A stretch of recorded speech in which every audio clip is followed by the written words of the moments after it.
Nutrition in plants. Like animals, plants also need food for growth and energy. Green plants synthesize their food by the process of photosynthesis. Green plants, in the presence of sunlight, അതുപോലെ തന്നെ chlorophyll carbon ഡൈ ഓക്സൈഡിനെ absorb ചെയ്തെടുക്കും. അതായത് carbon dye oxide ഒരു inorganic മോളിക്യൂളാണ് നമ്മൾ പറഞ്ഞല്ലോ. അപ്പോൾ അതിനെ അബ്സോർബ് ചെയ്തെടുക്കും. അതുപോലെ തന്നെ ഇനോർഗാനിക് മോളിക്യൂളായിട്ടുള്ള വാട്ടറിനെയും അബ്സോർബ് ചെയ്തെടുക്കും. അതായത് അതിൻ്റെ റൂട്ടുകൾ അബ്സോർബ് ചെയ്തെടുക്കും. എന്നിട്ട് അതിനെ കൺവേർട്ട് ചെയ്ത് glucose is A form of carbohydrate ആയിട്ട് കൺവേർട്ട് ചെയ്യും. ഈ പ്രോസസ്സിനെ നമ്മൾ വിളിക്കുന്ന പേരാണ് ഫോട്ടോസിന്തസിസ്. എല്ലാ പ്ലാന്റുകളിലും, എല്ലാ ഗ്രീൻ പ്ലാന്റുകളിലും അതുപോലെ തന്നെ ബാക്ടീരിയകളിലും ഫോട്ടോസിന്തസിസ് എന്ന് പറയുന്ന പ്രോസസ്സ് നമുക്ക് കാണാൻ പറ്റും. Excess glucose is stored in the form of starch. പ്ലാന്റുകളിൽ സ്റ്റാർച്ച് ആയിട്ട് അതിനെ സ്റ്റോർ ചെയ്ത് വയ്ക്കും. The following events occur during photosynthesis. ഇത് എക്സാമിനേഷന് ചോദിക്കാനുള്ള chance is very high. Absorption of light energy by chlorophyll, അതാണ് ഒന്നാമത്തെ step. Conversion of light energy to chemical energy and splitting of water molecule into hydrogen and oxygen. Light energy ഉപയോഗിച്ചിട്ട് water മോളിക്യൂളിനെ split ചെയ്യുന്ന പ്രോസസ്സും അതേപോലെ തന്നെ light എനർജിയെ chemical എനർജിയാക്കി മാറ്റുന്ന പ്രോസസ്സും ഫോട്ടോസിന്തസിസിൽ നടക്കുന്നുണ്ട്. ഇനി മൂന്നാമത്തെ ഇമ്പോർട്ടൻ്റ് ആയിട്ടുള്ള ഒരു ക്യാരക്ടറിസ്റ്റിക് ഫീച്ചറാണ് reduction of carbon dioxide to carbohydrates.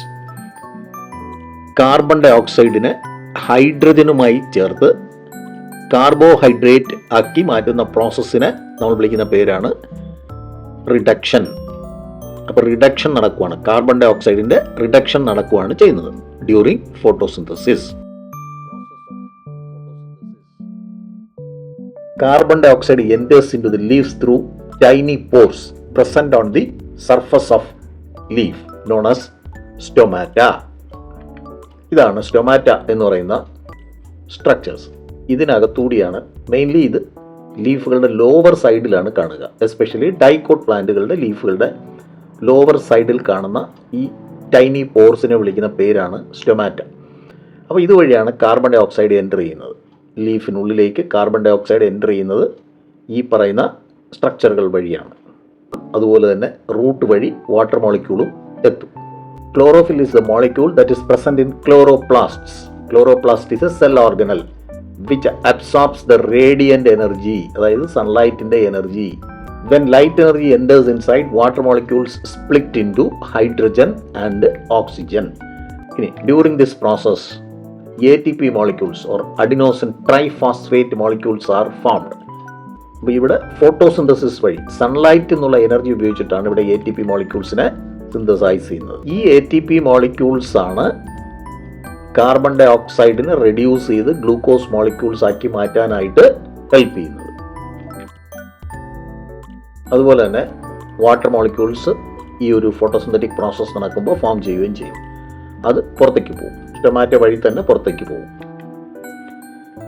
Reaction four photosynthesis നമ്മൾ നോക്കുമ്പോൾ ഈ ഇക്വേഷൻ പലതവണ ചോദിക്കാറുള്ളതാണ്. 6CO2 plus 12H2O in the presence of sunlight and chlorophyll, C6H12O6 plus 6H2O plus 6O2. Glucose, water molecule, oxygen, ഇത്രയും ഈ പ്രോസസ്സിൽ form ചെയ്യും.